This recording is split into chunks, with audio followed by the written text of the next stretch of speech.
I'm talking about the paycheck to paycheck cycle. You know the drill, right? The system is practically designed so we feel super rich on payday, and then bam, we're completely broke by the end of the month, desperately waiting for the next check just to survive. It's essentially a modern hamster wheel where you work tirelessly just to cover food, shelter, and water. But today, we're tearing that down.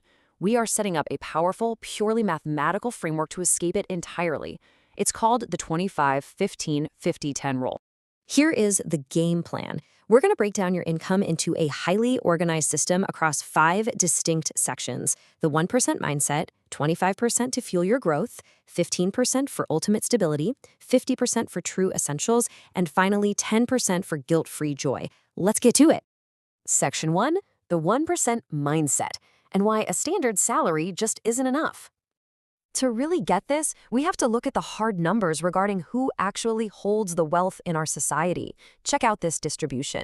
75% of the wealthiest people are entrepreneurs, 15% are investors, 7% inherit it, and 3% are athletes or entertainers. But notice what sits at absolute zero: employees who just earn a standard salary.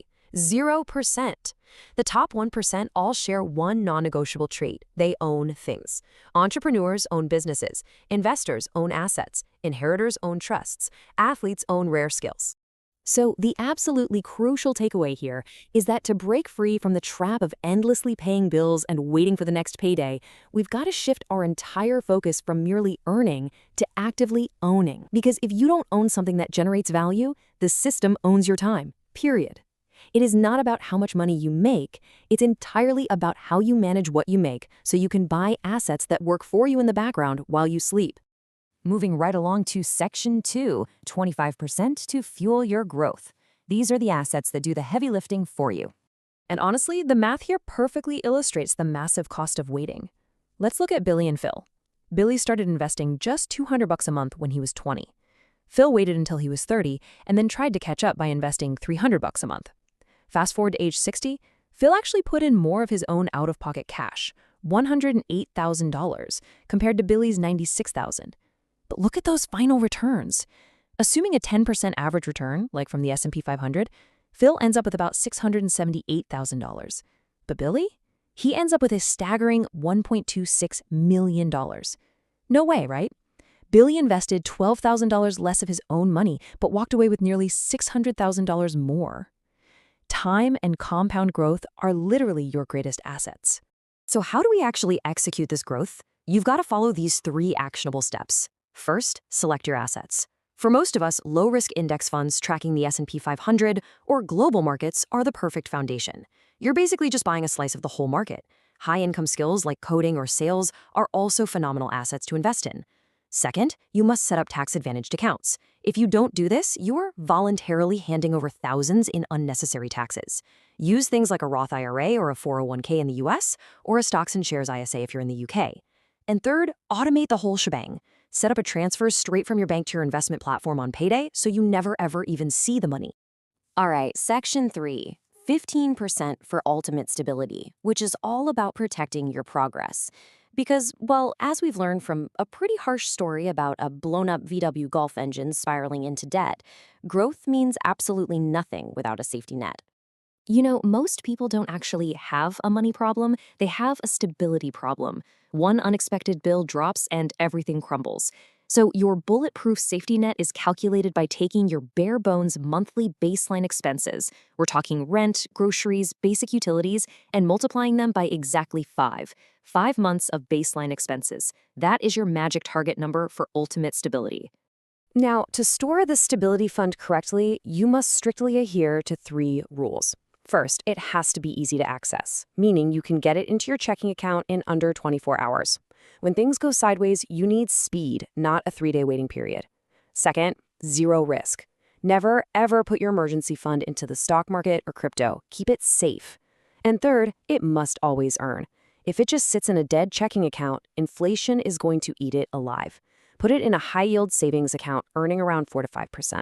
You can build this up painlessly by automating a 15% sweep of your paycheck directly into this account until it's totally full. Next up, Section 4, 50% for true essentials. This is about feeding you, not your ego. Let's see how this actually plays out in the real world. Think about that broke friend, draped in a designer shirt, rocking an expensive watch, and leasing a brand new car. On the surface, they look super rich, but behind the scenes, a whopping $43 bank balance and maxed out credit cards. Now contrast that with real wealth. We're talking basic, inexpensive clothes, a reliable used car that's already depreciated, but having thousands quietly sitting in investments and a fully stocked stability fund. Wealth isn't what you see. It's the invisible investments and stability that you don't see. But how do you actually fight the temptation of lifestyle creep? Listen, willpower totally disappears when you're tired or stressed, so you have to automate your willpower using the 7-day rule. Whenever you feel that sudden impulse to buy something that isn't a true essential, force yourself to wait exactly 1 week. That's it. Most of the time, the excitement just completely fades and you'll forget you even wanted the item. If you still really want it after those 7 days are up, ask yourself, are you buying for the brand or the value?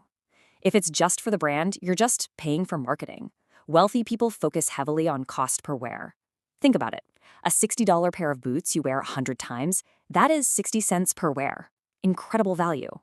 But a $200 pair of pristine designer sneakers you only wear twice, that's $100 per wear.